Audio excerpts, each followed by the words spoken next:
Assalamualaikum warahmatullahi wabarakatuh. Perkenalkan, nama saya Binti Fatihatun Nafiah. Pada kesempatan kali ini, saya ingin membahas beberapa persoalan studi kasus dari 3 soft skill yang diantaranya adalah yang pertama, leadership, yang kedua adalah team management, dan yang ketiga, time management. Studi kasus yang ingin saya bahas ini adalah studi kasus yang terbilang cukup sederhana karena mungkin seringkali terjadi pada kehidupan sehari-hari. Baiklah, langsung saja untuk yang pertama adalah tentang leadership. Seringkali kita pahami bahwa leadership itu adalah suatu kemampuan seseorang dalam memimpin, memerintah, atau mengarahkan orang lain. Nah, untuk studi kasus pada soft skill ini, yakni terdapat salah satu ketua umum dari UKM terkesan sebagai leader yang cenderung diam, minim interaksi, dan seringkali melakukan job desk di luar job desk yang seharusnya dikerjakan. Seringkali job desk ini beliau kerjakan tanpa menunggu tanggapan dari staf terkait, sehingga staf di bawah pimpinan beliau beberapa di antaranya tidak mengerjakan job desk yang tertera. Namun job itu selalu beres dengan langsung beliau handle, sehingga pada masa kepemimpinan beliau beberapa staf merasa menjadi staf pasif. Di samping itu tidak menutup kenyataan jika ketua tersebut sebenarnya sangat perhatian pada staf di bawahnya. Hal ini dibuktikan dengan seringkali organisasi tersebut mengagendakan pelatihan, juga mendelegasikan staf untuk mengikuti pelatihan di tempat lain yang bertujuan untuk peningkatan skill pada staf itu sendiri. Dari studi kasus yang saya bacakan tadi, dapat kita identifikasikan permasalahannya. Yang pertama adalah bahwasanya leader di sini cenderung pendiam atau kurang berinteraksi. Kemudian dari itu mengakibatkan anggota di dalamnya juga pasif. Dari sini saya ingin mengatakan bahwasanya mungkin saja leader di sini adalah salah satu dari seorang yang introvert, di mana seorang introvert itu seringkali merasa canggung untuk memulai sesuatu, memulai obrolan dengan lawan mainnya, sehingga disinilah terjadi miss di antara keduanya, yakni pemimpin dan juga anggotanya. Dari sini maka bisa dikatakan bahwasanya untuk seorang leader sendiri itu sebisa mungkin untuk melatih dirinya, walaupun dirinya introvert, itu untuk sering berkomunikasi dengan bawahannya atau dengan anggota-anggotanya agar tercipta suatu interaksi yang harmonis. Dari situ maka akan menghasilkan lingkungan yang harmonis juga, begitu. Kemudian untuk dampak atau impact dari studi kasus yang saya bacakan tadi diantaranya adalah yang pertama, hal ini dari sisi anggota itu cukup merugikan karena pada dasarnya setiap anggota yang memasuki organisasi seringkali mereka berpikir bahwasanya organisasi itu tempat mereka untuk meningkatkan skill yang mereka miliki atau memunculkan skill yang ingin mereka miliki. Yang kedua adalah kecenderungan dari anggota yang mungkin mereka seperti tidak antusias akan job desk yang diberatkan pada mereka, karena mereka akan beranggapan bahwa meskipun mereka tidak melakukan job desk yang diberikan pada mereka, job desk tersebut akan terselesaikan dengan sendirinya. Karena mereka juga sudah beranggapan bahwa tugas-tugas yang sebenarnya diberatkan kepada mereka itu sebenarnya sudah ada yang menghandle di belakangnya, begitu. Dan untuk pelajaran yang bisa diambil dari studi kasus ini adalah yang pertama, bahwasanya dari sisi leader adalah sebelum kita menjadi leader untuk orang lain, sebaiknya kita bisa menjadi leader untuk diri kita sendiri. Kita percaya pada diri kita bahwa kita bisa menjadi leader atau bisa memimpin atau mengarahkan orang lain. Dari sini kita akan bisa memupuk rasa percaya. Dan untuk memupuk rasa percaya ini juga dimulai dengan seringkali berinteraksi pada bawahan atau pada anggota-anggota yang dirasa berhubungan di antara keduanya. Begitu.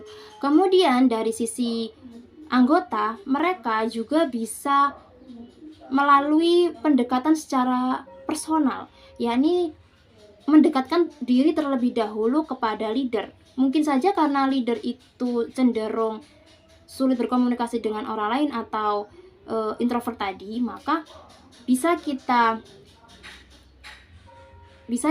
ikat dengan kita dulu untuk memulai percakapan. Biasanya orang introvert ketika sudah nyaman dengan seseorang, maka mereka juga akan lebih percaya kepada orang tersebut. Begitu. Langsung saja untuk studi kasus yang kedua, yaitu tentang tim manajemen.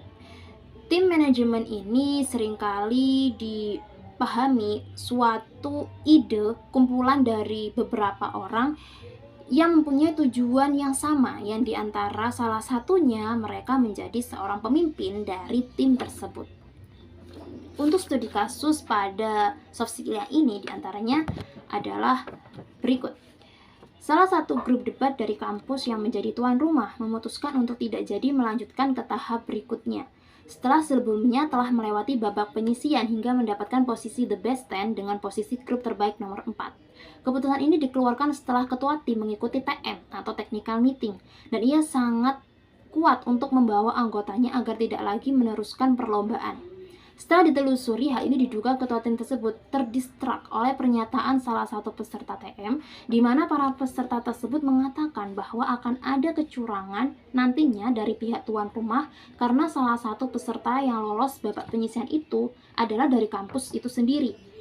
Dan juga telah dikonfirmasi juga oleh ketua tim tersebut bahwa sesaat setelah perkataan itu ia merasa down dan tidak bisa berpikir lebih jernih hingga ia membuat keputusan untuk tidak melanjutkan perlombaan. Walau sebenarnya para anggota sudah memberikan beberapa saran agar tidak termakan oleh omongan dan membuktikan kepada mereka, maksudnya yang berbicara tadi, peserta lain, bahwa hal itu adalah tidak benar atau salah. Dari studi kasus ini bisa diidentifikasi bahwasanya di sini ada rasa ketidakpercayaan diri dari ketua tim tersebut.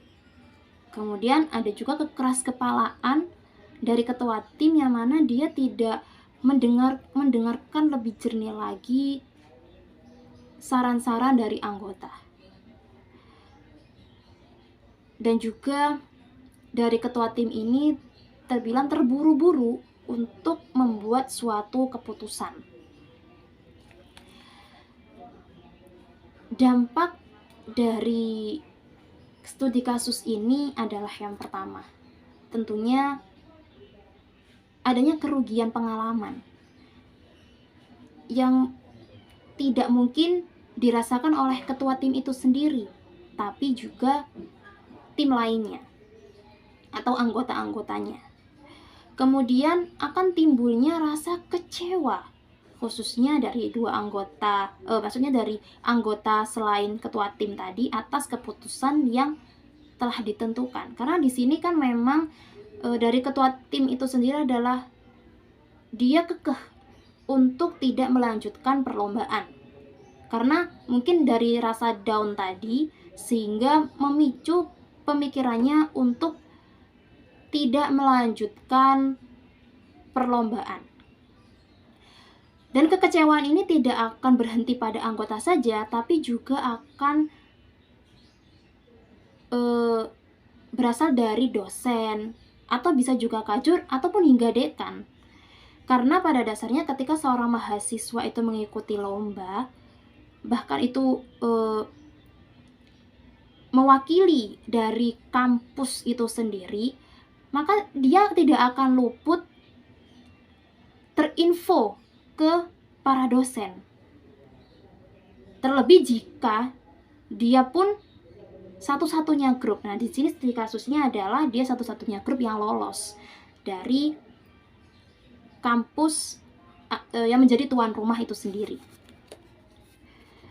Kemudian di sini juga ada dampak positifnya, yaitu bisa menjadi pelajaran untuk terus semangat, untuk terus termotivasi dan tidak mudah termakan oleh omongan-omongan yang mungkin bisa mengecewakan hati. Kemudian pelajaran yang bisa diambil dari studi kasus ini adalah bahwa ketika kita tidak bisa mendengarkan gunjingan dari orang lain atau omongan-omongan yang buruk tentang diri kita dari orang lain, maka kita bisa memanfaatkan kedua tangan untuk menutup telinga kita agar kita tidak mendengarkan gunjingan-gunjingan orang lain dan terus semangat untuk mencapai apa yang kita cita-citakan. Kemudian kita harus terus lebih berpikir positif atas kondisi yang saat itu terjadi pada diri kita, agar nantinya tidak menghasilkan penyesalan atau kekecewaan yang besar. Dan selanjutnya, studi kasus selanjutnya adalah tentang time management. Time management sendiri lebih atau seringkali kita dengar adalah cara mengelola waktu yang bagus, yang efektif. Dan untuk studi kasusnya, yakni sebagai berikut. Seorang mahasiswa seringkali merasa kewalahan untuk mengatur jadwal pribadinya. Dikarenakan terlepas dia seorang mahasiswa, dia juga seorang pekerja part-time. Hal ini sangat mengganggu konsentrasinya dan juga seringkali ia mengeluh tidak bisa mengerjakan tugas dengan alasan sibuk.